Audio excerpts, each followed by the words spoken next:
Hi. I hear many small business owners say something like this: I have a team, or my team does this. But when you look more closely, what they often mean is, I've hired some people to help. And those two things are not the same. It's an important distinction. Professor Leigh Thompson of the Kellogg School of Management says a team is a group of people who are interdependent with respect to information, resources, knowledge, and skills, and combine their efforts to achieve a common goal.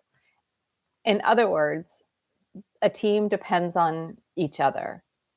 However, a group, on the other hand, can simply be a collection of individuals doing their own work.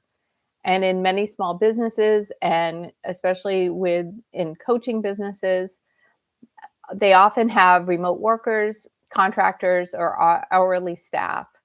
And what can from the outside look like a team is actually just a group connected through the person that hired them, most often the founder. For those of you who don't know me, I'm Linda Guild, and I am the CEO of Elephant Circle Management and also run an association management company. And I love helping small businesses with strategy and running businesses and getting that outside perspective that so many large businesses tap into. So, why do so many businesses end up with a group of employees that's not actually a team? When businesses are small, and we see it all the time, the founder is often the center of everything. And often these days, if you have started a business and you are started remote, what you hear online is you need to hire someone, hire a virtual assistant, or go online and use Upworks or another solution like that. And that's great. That's super helpful, but it keeps people siloed.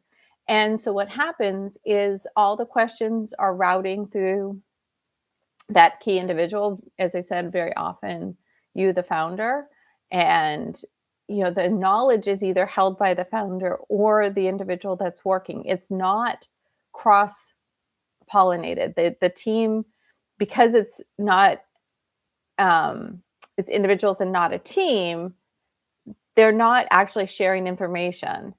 They are coming in and doing their work. So this may feel efficient at first, but it actually means that the people within the organization are not actually dependent upon each other. They're only dependent on the leader. And that's the key difference between a group and a team. Especially since 2020, and there's been a lot more remote work and so many benefits. This is not about whether it's beneficial or not, but many people have employees that work in different time zones in different parts of the country or the world, or they are hiring people who are 1099. And so very often people log in, they complete what's been assigned to them, they submit their work, and they log out. They don't have that ability to connect with one another, to do a little bit of the water cooler type of talk, to get to know one another. So as a result, they may not know what other people are working on. Very often I've found in businesses is you sometimes learn things just because you're there. You hear it at lunch, or you walk by and someone pulls you into a meeting, or someone comes off a phone call and shares with you, right? So when people are remote, these things have to be more intentional. So when you're remote or you're a 1099, they actually may not even know what the different pieces of the organization are. They may not know about how the work that they're doing connects with someone else.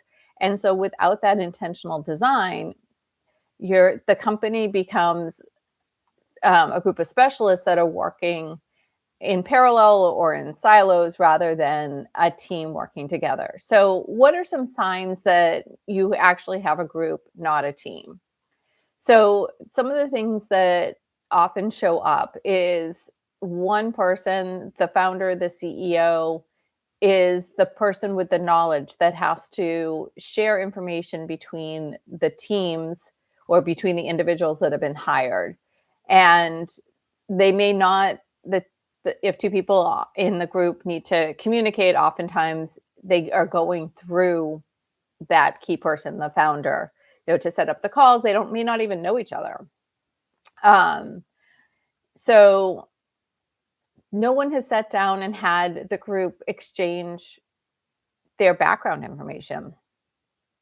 Does everyone working together have an idea of what people's strengths are, why they're doing what they're doing? So you may have an operations person, that's incredible with systems, or a marketing contractor or social media person that's great at messaging. And your client success manager may be really great about how to retain a client. But if the operations person doesn't actually know what the client success manager is doing, they can't tap into each other's expertise and they can't brainstorm and bring those ideas forward. Finally, there's not a collaboration. In a true team, collaboration is part of the structure of the organization. And if in a group, this only happens when it's been intentionally set up by the leader that they bring the two people together. And again, people can be great at what they're doing, but they're doing it independently. And I think of the image of silos, of everyone's very separate almost with walls around them, because they don't need to communicate through them. And if you have any questions or thoughts, please throw them in the chat. Would love to hear what you're thinking. And thanks for joining tonight. So how can you change a group into a team? There's a number of things that you can do. One is being transparent and talking with everyone as in a staff meeting about who's responsible for what, having people share what they're good at, what some of their background is, have people understand what things that person's working on and how to access them directly so that they can share their expertise, and share deadlines, have people share how their work is impacting someone else's. And although this sounds basic, oftentimes small businesses don't feel that they have the time to be this visible to have these conversations. And that can be especially true if the team is remote, they're contract based, or they're part-time. They may feel that tapping into that part-time or hourly employee is not something that they're allowed to or encouraged to do. So one thing you can look at is really create organizational map that shares what people's strengths are, so that it's easier for them to know what types of questions to go to someone else on the team. So and encourage it. If you see something come up, if you are the founder and they come to you, refer them to, say it's around systems, refer them to the person that's awesome at systems, or the person that really understands the analytics, so that maybe they can explain something, even though the person may be doing financial but looks at analytics all the time, and then shares it with the social media person from the analytics standpoint, so they understand the impact of their work. And it starts to become a network instead of being siloed. There's also something to be very intentional as you're hiring people, and if they're going to be remote, really thinking about how you're going to bring them together. And it may be that you're having team meetings when an issue comes up, so you can share the solutions, watch how they interact, share documents that show people, walk them through someone else's job.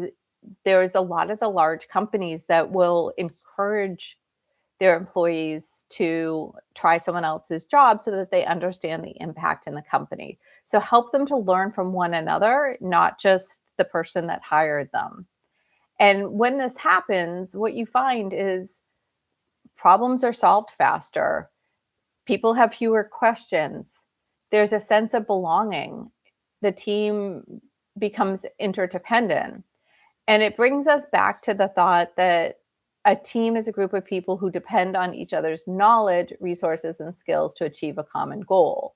So if you feel that it's possible that your team is, you can call them your team because they support you, but that they're not acting in this other definition, please reach out to me. I'd love to help you look at where you are in the process, how to make some changes that will work for your organization. So it will help you become more scalable and help you to grow. And also, the other thing with having a, a team rather than a group is then you're not as heavily dependent upon one person for one thing, because there's other people that know something about that area. So if someone goes on vacation, takes an extended leave, all of that, it makes the organization stronger because, again, more people understand what's going on. They can jump in and help one another out without the founder or the CEO being in the middle of everything. So, I would love to hear your thoughts. I'd love to know where your company is, what has worked well for your company in building a team, or if you need some thoughts on it, please drop a note to me, and I look forward to talking to you in the next video. Thank you.